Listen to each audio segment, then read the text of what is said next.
Is Bitcoin the currency of the future, or is it the payment system they're developing? Bingo! It's the payment system. It's the blockchain encryption, and they're interesting things. I think Bitcoin, or the really blockchain encryption that's behind it, has a greater ability to bring more of the world's population out of poverty than anything we've seen in.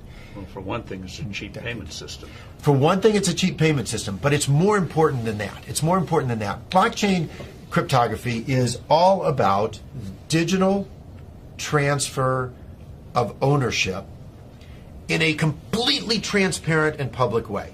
Okay, I don't want to go into any of the math and the complexity behind it, but think of what that means. That means that I can actually record ownership in public in a digital means. 50% of the world's population has a mobile phone. I read an estimate this month that in 2020, 90% of the world's population will have mobile phones. That's probably a high estimate, but that's okay. Now, $35 smartphones. But we're throwing them away, and they can ship them off to emerging markets. But what's powerful about this, now think about Hernando de Soto. Yes. Okay. The Institute for Liberty and Democracy in Peru. I really think Hernando de Soto should win the Nobel Prize for the work he's done. I hope he does. But he's gone around the world and identified one of the most powerful things to the economy and the creation of wealth, and that is the ownership of property. Which you can then use as collateral. Which you can use as collateral, and when you own it, you will develop it. You will. The best thing you can do for the environment is to own it, because when you own it, you make sure it's sustainable for your future family, and that's powerful. But they don't have the ability to own it. If you live in a shanty town, you operate outside of the legal economy. It's not that you want to operate outside of the legal economy, but you have no ownership of any property. Although in the neighborhood, everyone knows who owns what. And once you introduce blockchain cryptography, guess what they can do? Have a public ledger of ownership and transfer that cannot be denied because it's absolutely transparent. It's absolutely transparent. It is the means through which these individuals can get exactly what Hernando de Soto thinks they best need to bring themselves out of poverty. It is so much more profound than that, but at its very basis, it has the ability to give these individuals the right of ownership to property. And that has, more than anything else, the ability to bring them out of poverty. And I can't wait. It'll be adopted elsewhere. I mean, it's such a powerful, blockchain encryption is such a powerful tool. It'll be used by banks. It'll be used by credit card companies. It will become a standard.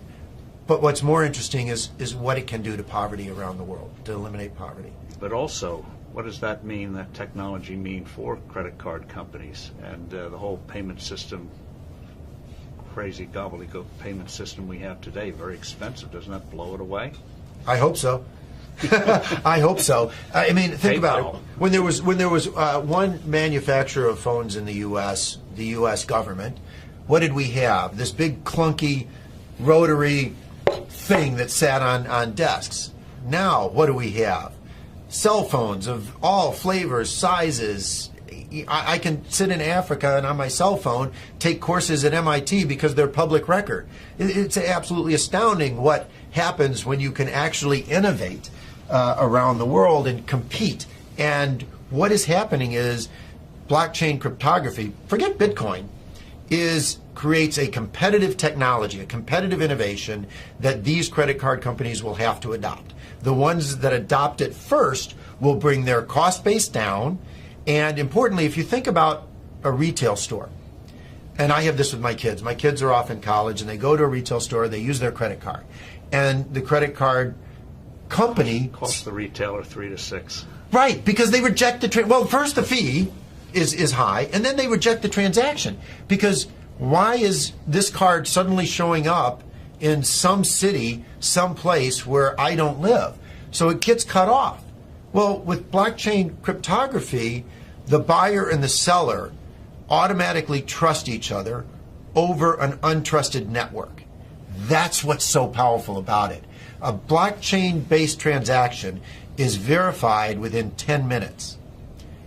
It's not verified within 10 minutes for a credit card, which is why 5 to 10% of all transactions are rejected on the spot. It's not verified until often days later. Even a check is not verified for days. And that is completely taken out of the system. So on day one, the retailer's sales go up because they don't have to reject the transaction. And they save on the fees.